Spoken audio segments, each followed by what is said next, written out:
Bank कौन सा है बैंक?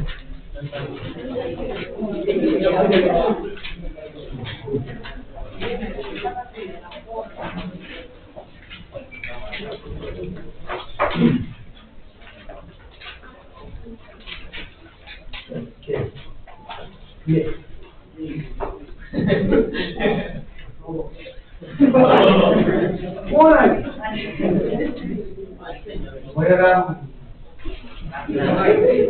आज से चिकित्सा है क्या बोलो? ठीक है, कोरोना लिखना भी लगी ठीक है नंबर कौन?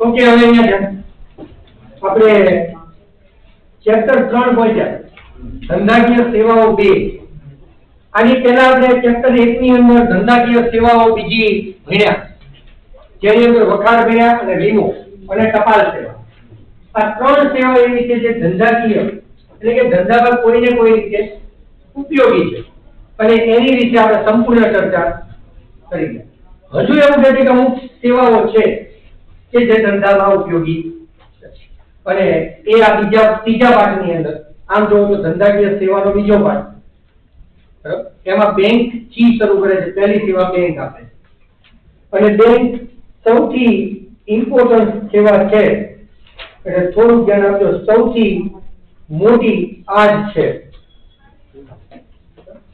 અને છેલ્લે આમાં ઇન્ટરનેટની સેવા આવે છે પણ એ થોડુંક જ છે બાકી આખો પાઠ બેંકને રિલેટેડ જ છે અને આ પાઠ જો તમે સમજશો બરોબર તો ઇકોનોમિક્સની અંદર જે આઈ થિંક તમારે બેંક વાળો પાઠ છે ભૂલી ગયો ઈ જોવે તો એમાંય ફાયદો થશે અને જો આ પાઠ ભણશો તો 12મા ધોરણના ઇકો અને ઈએમઆઈ ફાયદો થશે કારણ કે એમાંય આવે ઓકે હવે બીજું એક પૂછી લો યાદ આવે કાલે આપણો લેક્ચર હતો એમાં હું નહોતો આવ્યો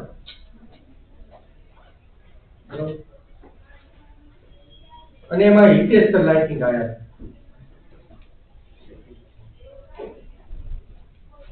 તો ક્લાસનું વાતાવરણ કંઈક બગડ્યું હતું એવું ના તો મને કાને આવ્યું એટલે પૂછ્યું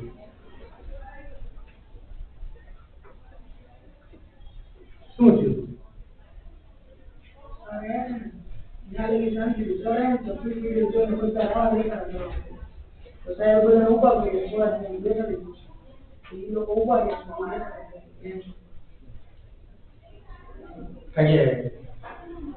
મને એવી ખબર પડી એટલે મેં કીધું હોય નહીં હિરેશ સરે કીધું નાના સાહેબ ઉભા રાખ્યા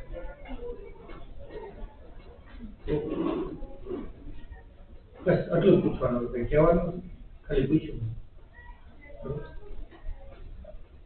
સારું ધંધાકીય સેવાઓ 2 એમાં આપણે પ્રસ્તાવનાની શરૂઆત કરીએ શું કહે છે જોઈએ તો પ્રવર્તમાન સમયમાં વાણિજ્યનું મહત્વ ઘણું વધતું જાય છે વાણિજ્ય એટલે હવે એક વસ્તુ યાદ રાખજો વેપાર નાના બદલામાં વસ્તુ કે સેવાનો જે વિનિમય કરવામાં આવે એને વેપાર અથવા વાણિજ્ય કહેવાય આ આપણે આગળ ચેપ્ટરમાં ભણી ગયા છીએ અને એટલે અહીંયા એવું કહે છે કે જ્યારે પ્રવર્તમાન સમયમાં વાણિજ્યનું મહત્વ છે એ દિવસે ને દિવસે શું થતું જાય છે વધતું જાય છે આજે નાનામાં નાની સેવા કે નાનામાં નાની વસ્તુ ની ખરીદી અને વેચાણ થાય છે એટલે કે વિનિમય થાય છે વાણિજ્યમાં વેપારની પ્રવૃત્તિ ઉપરાંત તેને કેટલીક સહાયક સેવાઓ પણ બેંકિંગનો સમાવેશ થાય છે બીજી બધી સેવાઓ તો છે વાણિજ્યની અંદર, પણ એવી રીતે બેંક સેવાનો પણ વાણિજ્યની સેવામાં છે તે સમાવેશ થાય છે. આ ઉપરાંત આપણે જોઈએ તો બેંકિંગની સેવા વેપાર ઉપરાંત ઉદ્યોગ, ખેતી જેવા અનેક ક્ષેત્રમાં પણ ઉપયોગી છે. હવે બેંકિંગની સેવા તો બધે ઉપયોગી છે. ખેડૂતની અંદર લોન તો લેવી જ પડશે. ઉદ્યોગની અંદર પણ ઉદ્યોગ સ્થાપવા માટે પણ લોનની જરૂર તો પડશે કે બેંકમાંથી નાણાંનો વ્યવહાર તો કરવો જ પડશે. તમે કોઈ વસ્તુની ખરીદી કરો તો સીધો બેંકનો ચેક આપો તો ચેક દ્વારા પણ તમે બેંકનો ઉપયોગ તો કરશો ને, કે બેંકની સેવાનો ઉપયોગ એક કે બીજી રીતે તો કરવાના જ છો. તો આમ માત્ર વાણિજ્યની અંદર જ નહીં, બેંકની સેવા છે એ દરેક જગ્યાએ આમ જો તો આપણને ઉપયોગી છે. બેંકની સેવા આપનાર સંસ્થા બેંકથી ઓળખાય છે. આ એક વ્યાખ્યા છે. અને મેં એવું માર્ક કર્યું છે કે જ્યારે પ્રશ્ન પૂછાણો છે કે બેંક એટલે શું, ત્યારે વિદ્યાર્થીઓએ આ જ વ્યાખ્યા લખી છે. બેંક એટલે બેંકિંગ સેવા પૂરી પાડતી એક સંસ્થા એટલે બેંક. હું એવું નથી કહેતો કે સાચું નથી, હું એવું કહું છું આ વ્યાખ્યા લખવાથી માર્ક મળતો નથી.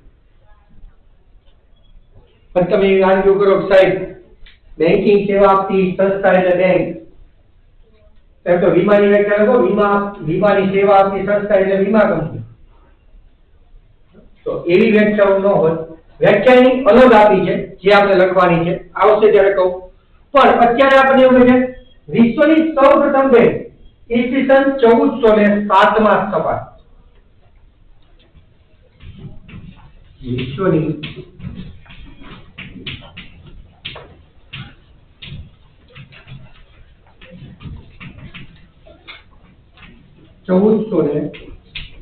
માં સ્થપાઈ, જે નું નામ પણ અહીંયા આપ્યું છે કે જે જીનેવા ખાતે સ્થપાઈ.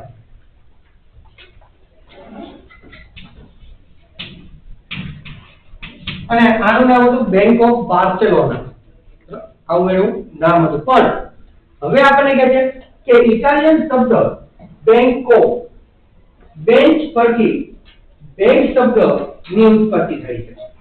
ઇટાલિયન શબ્દ કયો? બેંકો.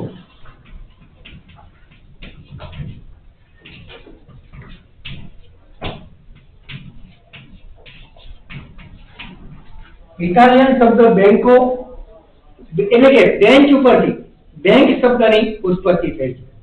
બેંકની પ્રવૃત્તિના પુરાવાઓ પ્રાચીન સમયમાં પણ જોવા મળ્યા છે. એટલે કે બેંક છે એ પ્રાચીન સમયમાં પણ કાર્ય કરતી હોય એવું જોવા મળેલું છે. એટલે કે એના નમૂના એવા મળેલા છે કે ભૂતકાળમાં પણ ઘણા લાંબા સમય પહેલા પણ બેંકની સુવિધા હશે. આ કોઈ અન્ય રીતે હશે પણ હતી ખરી.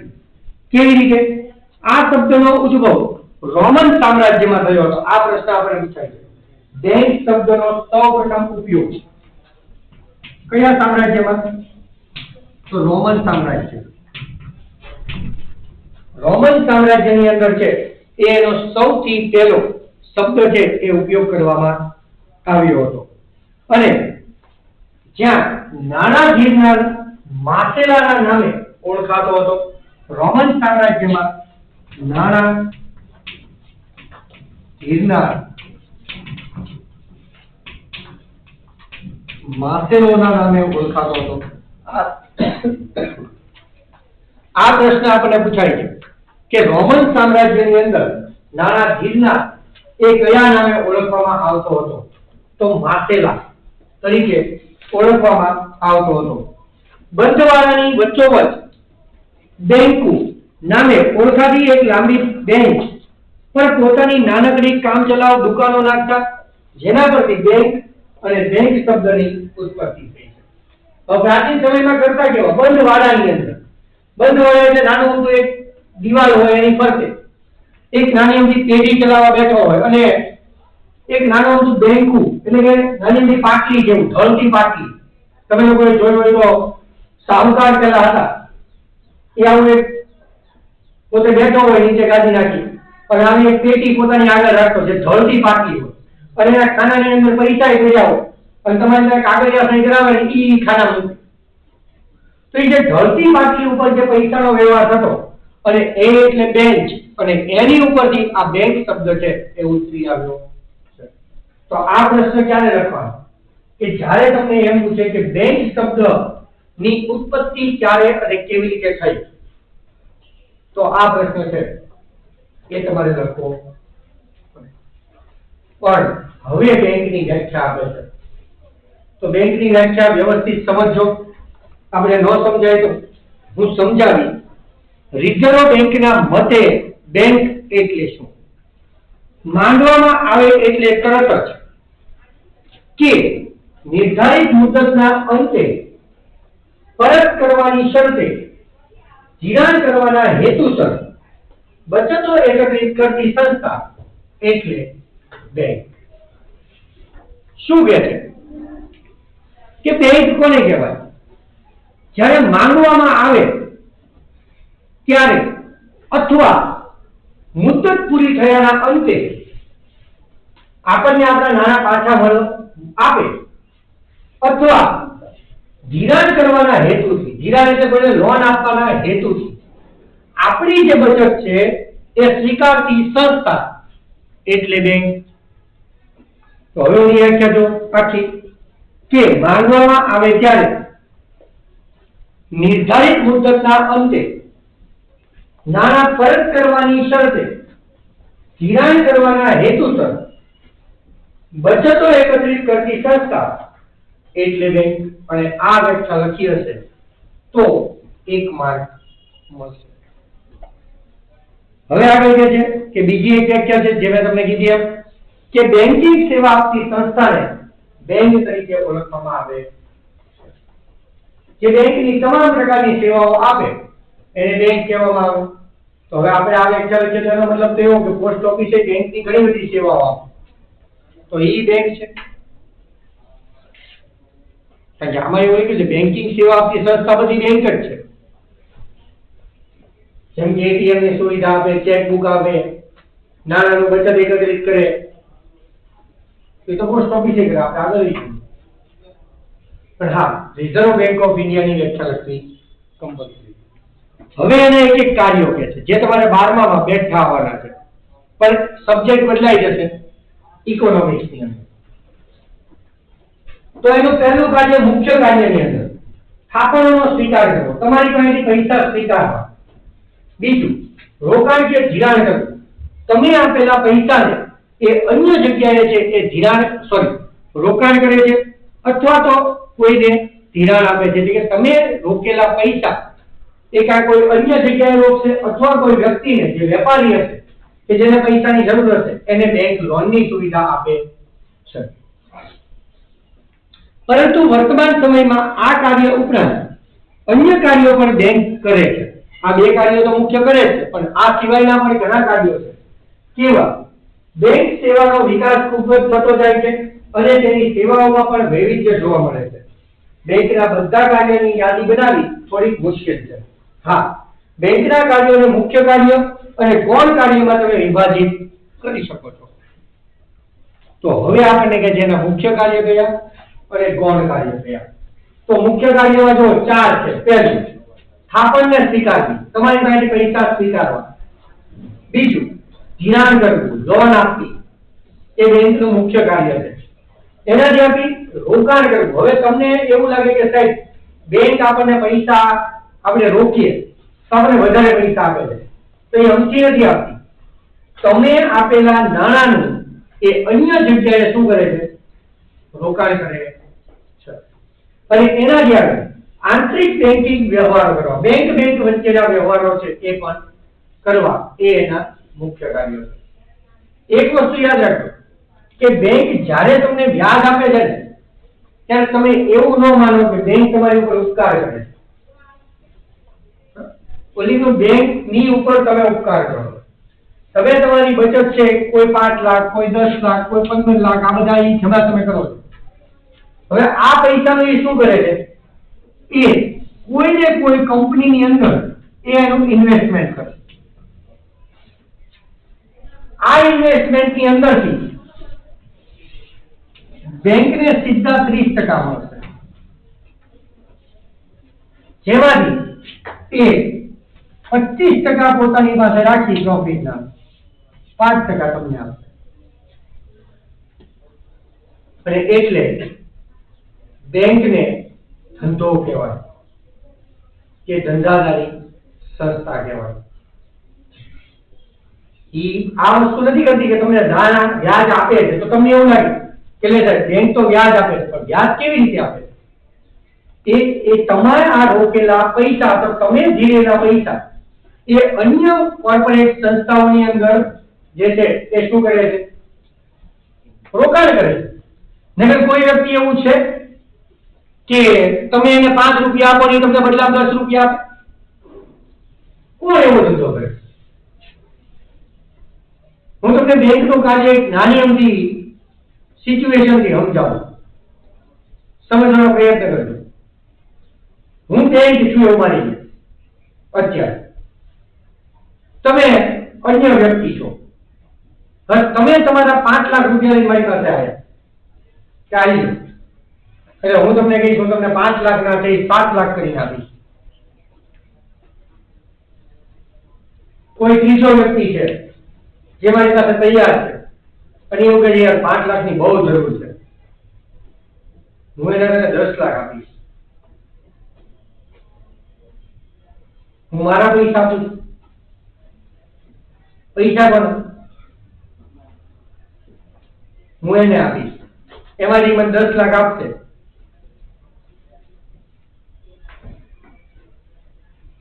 હું 3 લાખ કાઢી દઈશ અને તમને 7 લાખ આપી દઈશ. તમને એમ થશે મને 2 લાખ વધારે મળ્યા. તમે કે એડવર્ટાઇઝ બહુ જોવો છો પણ એ સમજાતી નથી. આજે કોમર્સમાં આવ્યા એટલે હવે સમજાવું છું. एक एडवर्टाइज આવે છે म्यूचुअल फंड मार्केट रिस्क के अधीन है એવું લખે છે. લખે છે ને?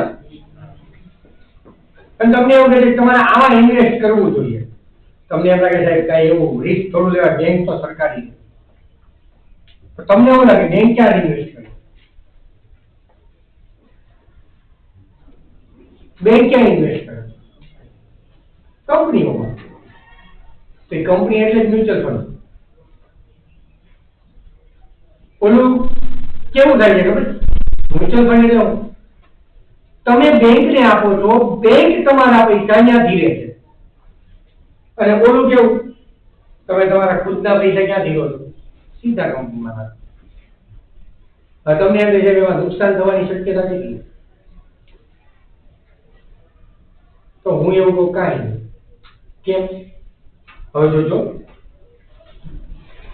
50,000 રૂપિયા તમારી પાસે છે. તમે દેશની ટોપ 10 કંપની લિસ્ટ કાઢો કે કઈ કઈ કંપની ટોપ પર છે, પણ 10 કંપની સિલેક્ટ કરો. પણ એ 10 કંપનીમાં કોઈમાં 5, કોઈમાં 10, કોઈમાં 5, કોઈમાં 7, કોઈમાં 8,000, કોઈમાં 2,000. આવું છૂટક રોકાણ કરો.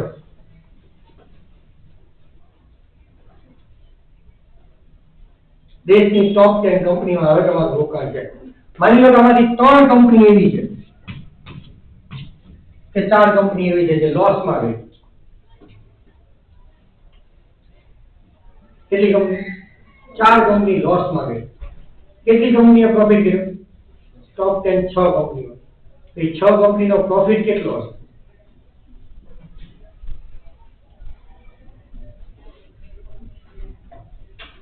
તમારા આજે 10,000 ગયા હોય છે એની બદલે 10 લાખ મળતા હોય. કારણ કે કંપનીનો પ્રોફિટ તમે ગણો 500 કરોડ, 700 કરોડ, 800 કરોડ, 1,000 કરોડ આવો પ્રોફિટ હોય. અને આ એવું બતાવે છે કે તમે સીધું બેંકમાં રોકાણ કર્યું છે ભલા કંપનીમાં, તો કંપની સીધા તમને ચૂકવશે કોઈ પણ પ્રકારના વચેટિયા વગર, કે જે પોતાનું કમિશન નહીં લે. બેંક એક પ્રકારનો વચેટિયો કહેવાય, દલાલ. એ તમારા પૈસા ન્યા ફેરવે, ત્યાંથી અહીંયા લાવે. ને એટલે આપણે એ કે અત્યાર સુધી આપણે એટલે નહોતું સમજાવ્યું કારણ કે આપણે કોમર્સના વિદ્યાર્થી નહોતા અને આપણને આ સમજવામાં તો તકલીફ પડતી. પણ હવે આવું બધું આવશે. શું કહે છે જોઈએ? પહેલું થાપણ સ્વીકારવી. બેંક જાહેર જનતા પાસેથી અમુક વડવપરાયેલી રકમ થાપણ તરીકે સ્વીકારે, જવાબદારી તરીકે પોતે સ્વીકારે છે. અને આપણી પાસે એવું હોય કે પૈસા પડ્યા જ લેવા, આપણે કઈ ઘરમાં ડબલ ન હતા, એટલે આપણે આપણી બચત શું કરીએ છીએ? બેંકને આપીએ છીએ. બેંકમાં થાપણ મૂકનારને બેંક વ્યાજ ચૂકવે છે. જે લોકો થાપણ ચૂકવે છે એને વ્યાજ મળે છે. પણ બેંકની સૌથી મોટી જવાબદારી થાપણદારો એટલે કે બચત કરનાર લોકોનો વિશ્વાસ જાળવી રાખવાનો છે. બેંક અલગ અલગ પ્રકારની થાપણ સ્વીકારે છે, જેના પર વ્યાજનો દર પણ જુદો જુદો જ હોય છે. બેંકમાં મુખ્યત્વે 4 રીતે થાપણો સ્વીકારવામાં આવે છે. પહેલું, બચત ખાતું, ચાલુ ખાતું, રિકરિંગ ખાતું અને બાંધી મુદતનું ખાતું. આ એનું પહેલું કાર્ય છે કે બેંક જે થાપણ સ્વીકારે છે. ટૂંકમાં નાગરિકે કે સામાન્ય વ્યક્તિએ પોતાની જે બચતો એકત્રિત કરી છે એ બચતોનો થાપણ તરીકે બેંક સ્વીકાર કરે છે અને બદલામાં તમને વ્યાજ ચૂકવે છે. તો આ વ્યાજ જે ચૂકવે છે એ બધી વસ્તુ બરોબર, પણ બેંક છે 4 રીતે તમારા નાણાં સ્વીકારે અને તારીખ ઉપર વ્યાજનો દર પાછો અલગ અલગ હોય. હવે 4 રીતે કઈ રીતે? તો અહીંયા આપણને આપ્યું છે, જો પહેલું બચત ખાતું, ચાલુ ખાતું, રિકરિંગ ખાતું અને બાંધી મુદતનું ખાતું. તમને ફટાફટ માહિતી આપી દો. બચત ખાતું એટલે તમને ખબર છે સેવિંગ એકાઉન્ટ કે જે તમે બેંકના એટીએમ દ્વારા વિથડ્રોલ કરો છો. પણ હા, એમાં મુદત છે કે ભાઈ 24 કલાકમાં આટલા જ નાણાં ઉપાડે અને બેંક પ્રમાણે અલગ અલગ હોઈ શકે મર્યાદા. જ્યારે ચાલુ ખાતાની અંદર તમને કોઈ પણ પ્રકારનું વ્યાજ નથી મળતું. ઉલટીનું ચાલુ ખાતાની અંદર પૈસા રાખવા માટે તમારે બેંકને શું ચૂકવવું પડે? ભાડું ચૂકવવું પડે.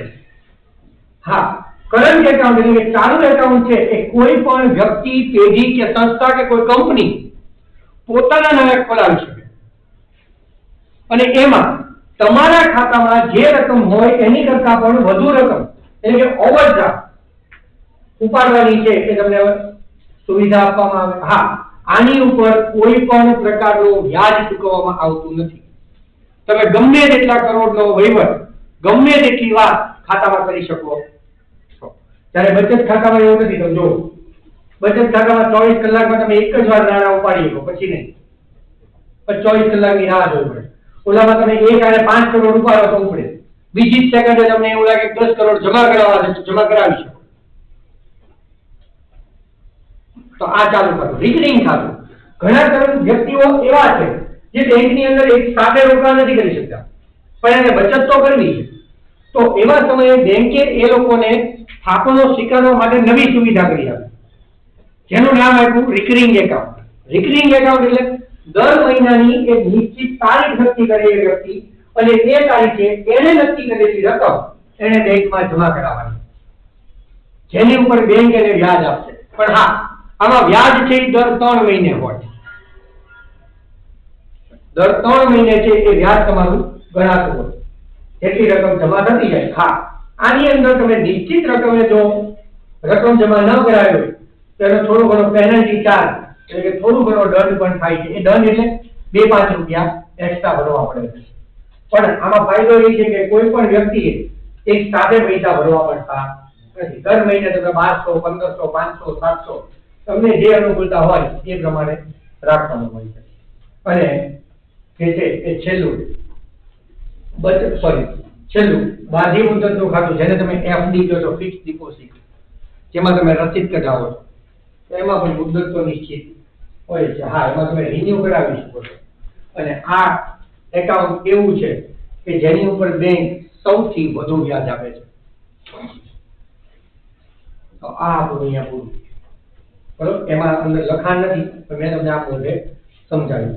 હવે બીજું કાર્ય કે છે ધિરાણ કરવું. ધિરાણ કરવું એટલે લોન આપવી.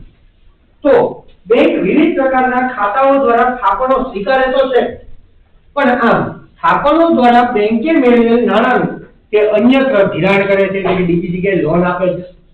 એ કઈ પોતાની પાસે મૂકી નથી રાખતું, તો એ વ્યાજ તમને આપે જ નહીં જો એ સાચવતી હોય તો. પણ એ શું કરે છે? અન્ય જગ્યાએ તમારા નાણાંનું રોકાણ કરે. કેવી રીતે? તો કોઈને ધિરાણ જોતું છે, લોન જોતું છે, ખાસ કરીને બિઝનેસમેન. અને તમને એવું લાગે છે બિઝનેસમેન પાસે પૈસા હોય તો એ શું કામ લોન લઈને વસ્તુ ખરીદે છે? તેનું કારણ છે કે એને ટેક્સમાંથી બાદ મેળવવાનો હોય, એને આવકની સામે એટલો ખર્ચ બતાવવાનો હોય. તો એ ખર્ચ વધારે તો ટેક્સના સ્લેબમાંથી કદાચ એને એટલી મોટી રકમમાંથી બાદ ભરે જે આ વ્યાજ ચૂકવવાની રકમ કરતા ઘણી મોટી હોય. તો એ માટે એ વ્યાજ લઈ એટલે કે લોન લઈ અને પોતાનું કાર્ય કરતા હોય. તમે જોજો ઘણા વ્યક્તિ એવા હોય પોતાના ખીચાની અંદર 50,000 રૂપિયા પડ્યા હોય ને તો એ 50,000 ની લોન લઈને વસ્તુ ખરીદવાનો પ્રયત્ન કરે. અત્યારે એક સિસ્ટમ ચાલે છે તમને ખબર હોય કે જીરો વ્યાજે તમને હપ્તેથી વસ્તુ આપે.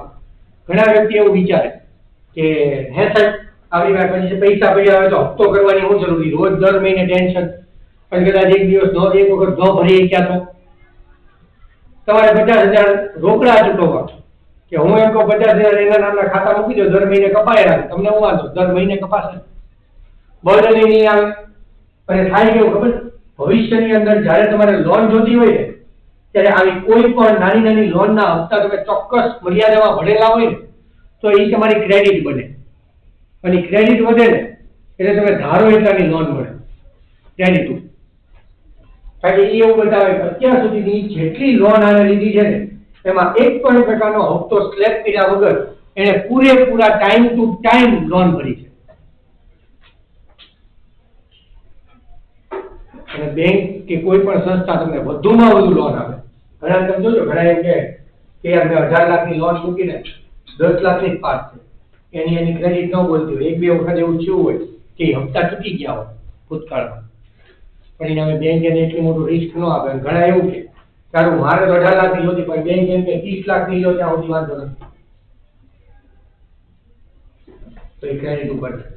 અને એટલે કે બેંકનો બચત થાપણનો સ્વીકાર કરી બચતકારને વ્યાજ આપે છે. તેથી થાપણદારને ચૂકવતા વ્યાજ દર કરતા વધુ દરે નાણાંની જરૂરિયાતવાળી વ્યક્તિને તે ધિરાણ કરે છે. જો એક પ્રકારનો બિઝનેસ છે, તમને જે વ્યાજ ચૂકવે છે એની કરતા એ જેને ધિરાણ આપે છે એટલે કે લોન આપે છે એની પાસે વધારે પ્રમાણમાં શું લે છે, વ્યાજ લે છે. તમે જોજો બિઝનેસમેનને લોન આપે કેવી રીતે આપે, 12% વ્યાજ હોય ને. તમે લોન લો ને તો 12% વ્યાજ, 10% વ્યાજ, અને તમે બેંકમાં પૈસા જમા કરાવો તો 5% વ્યાજ કે 5.6% વ્યાજ. એનો મતલબ અડધો અડધી તમારામાંથી લઈ લે તો એ ધંધાદારી છે. અને એટલે અહીંયા કહે છે જો તેથી થાપણદારોને ચૂકવતા વ્યાજના દર કરતા વધુ દરે નાણાંની જરૂરિયાત વાળી વ્યક્તિને તે ધિરાણ કરે છે, અને વ્યાજના દરના તફાવતમાંથી બેંક પોતાનો નફો મેળવે છે અને બેંક નીચે મુજબ ધિરાણ કરી શકે છે. એમાં બે રીતે છે, એક લોન દ્વારા, કોઈ પણ લોન આપી દે તો કે બેંક લાંબા ગાળા માટે કે ટૂંકા ગાળા માટે લોન આપે છે. કેટલાક પ્રકારની લોન પર તારણ જરૂરી હોય છે, જ્યારે કેટલાક પ્રકારની લોનમાં તારણની જરૂર નથી. આવી લોન વેપારી કે અન્ય વ્યક્તિગત કે ઉદ્યોગપતિને આપવામાં આવે છે, જેની સામે તેની તેટલી જ રકમની જામીનગીરી બેંક લેતી હોય છે. બેંક તમને લોન એમને નહીં આપે, એની માટે કંઈક જામીનગીરી કંઈક ગીરવે મૂકવું પડશે. જેમ કે તમારું મકાન છે એ 25 લાખનું હોય તો તમને 15 થી 17 લાખની લોન આપે. તમને એવું લાગે છે 25 લાખનું મકાન છે પણ તમે વ્યાજ ન ચૂક્યું તો તેમાંથી વ્યાજ સહિતની રકમ છે એ વસૂલ કરી શકે. તો આમ બેંક છે એ તમને એમને ધિરાણ નથી આપતી. હા, ઘણા ધિરાણ એવા હોય જેની ઉપર કઈ વસ્તુ છે એ જામીનગીરી તરીકે લેવાની જરૂર નથી, પણ હા ઘણી વસ્તુ એવી છે કે જેની ઉપર તમારે છે એ જામીનગીરી આપવી પડે છે.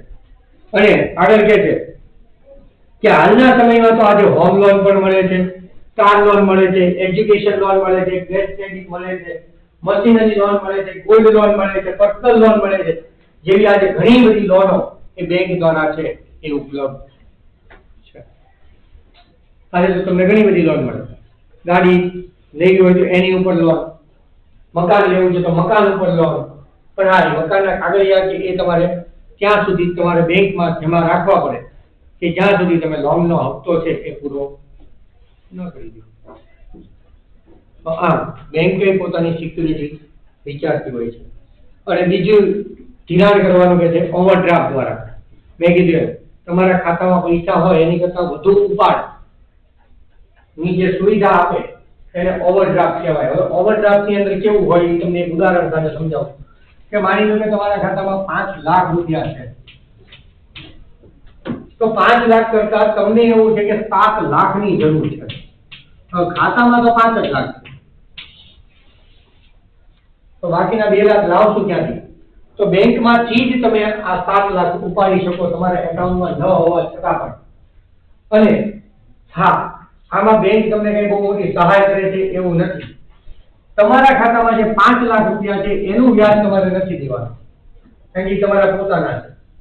પણ તમારી માટે એક્સ્ટ્રા બેંકે જે 2 લાખ રાખ્યા એનું વ્યાજ તમારે ચૂકવવું પડે.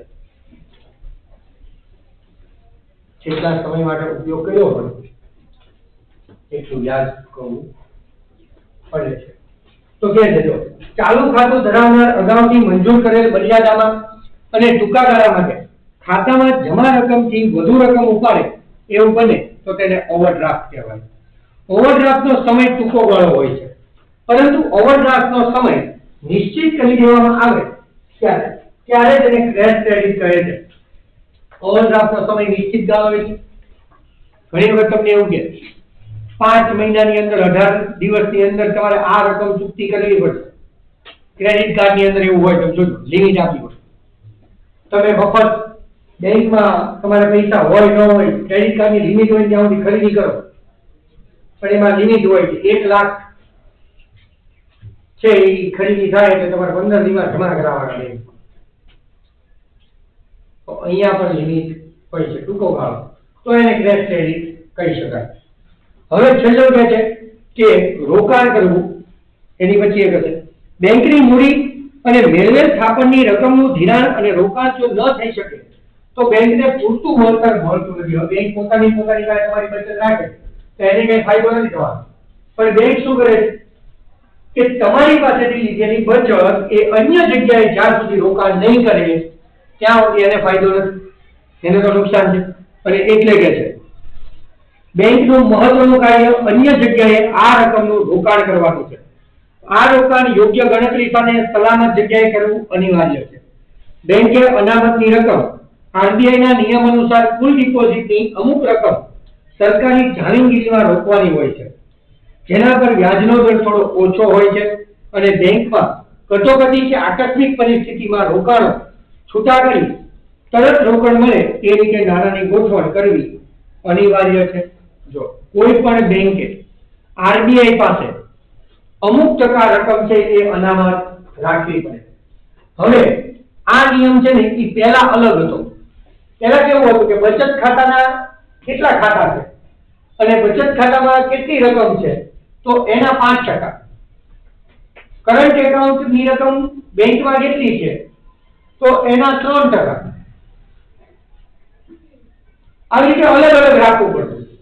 હવે નવા કાયદા પ્રમાણે સરકારે એવું કીધું બેંકની અંદર ટોટલ રકમ હોય એના 3 થી 15% ની વચ્ચે ગમે તેટલી રકમ બેંક અનામત રાખી છે.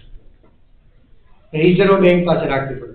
હા, એની પર વ્યાજ મળે, પણ એનો વ્યાજનો દર કેવો હોય? નિયમિત હોય, ઓછો હોય, કે જે બિઝનેસમેનોને આપો અને જે વ્યાજનો દર મળે એવું તમને આરબીઆઈ નો આપે. પણ હા, નિયમ છે કે અનામત ભંડોળ રાખવું પડે. અનામત ભંડોળ કોને કહેવાય? સંકટ સમયે ક્યાંક એવું થયું કે કોઈ વ્યક્તિએ એમ કીધું કે તમારા એને એવું કીધું મારે 5 કરોડ રૂપિયા ઉપાડવા છે, બેંકમાં એટલા બધા રકમ ન હોય, તમે જોજો ત્યારે અનામત જે રકમ હોય ને એમાંથી એ વાપરે અને પાછી એ પૈસા મૂકી દેવાના.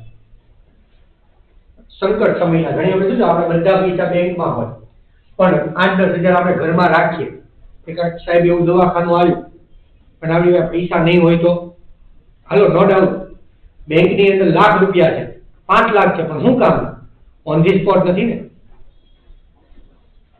અને અમુક વસ્તુ એવી છે આજે પણ કે જે ઓનલાઈન પૈસા લઈ નથી ખરીદી શકાતી, એ લોકો રોકડું જ નાખે. તો એવા સમયે આપણા હાથ ઉપર અમુક અનામત રકમ આપણે રાખીએ છીએ કે જે સંકટ સમયે આપણે કામ આવે. અને બેંકે પણ આ રાખવાની હોય છે, જેના પર વ્યાજનો દર ઓછો હોય છે અને બેંક કટોકટીના સમયે કે આકસ્મિક પરિસ્થિતિમાં તેનો ઉપયોગ કરી શકે છે. અને છેલ્લું, આંતર બેંકિંગ વ્યવહારો. એક બેંક બીજી બેંકને પણ મદદ કરે છે. બેંકના મુખ્ય કાર્યો પૈકી એક કાર્ય બેંક વચ્ચેના વ્યવહારોનું છે. દરેક બેંકને ઘણી વખત ખૂબ જ ટૂંકા ગાળા માટે એટલે કે 24 કલાક કે તેથી ઓછા સમય માટે નાણાંની તંગી અનુભવવી પડતી હોય છે. આ સમયે અન્ય બેંક વણવપરાયેલા નાણાં પડેલા હોય તો તરત જ જરૂરિયાત ધરાવતી બેંકને આપવામાં આવે છે. આ વ્યવસ્થા મધ્યસ્થ બેંક કે નિયુક્ત કરેલ એજન્સી દ્વારા કરવામાં આવે છે. આ પ્રમાણે નાણાં આપનાર કે લેનારની પ્રક્રિયા મધ્યસ્થ બેંક મારફતે થાય છે.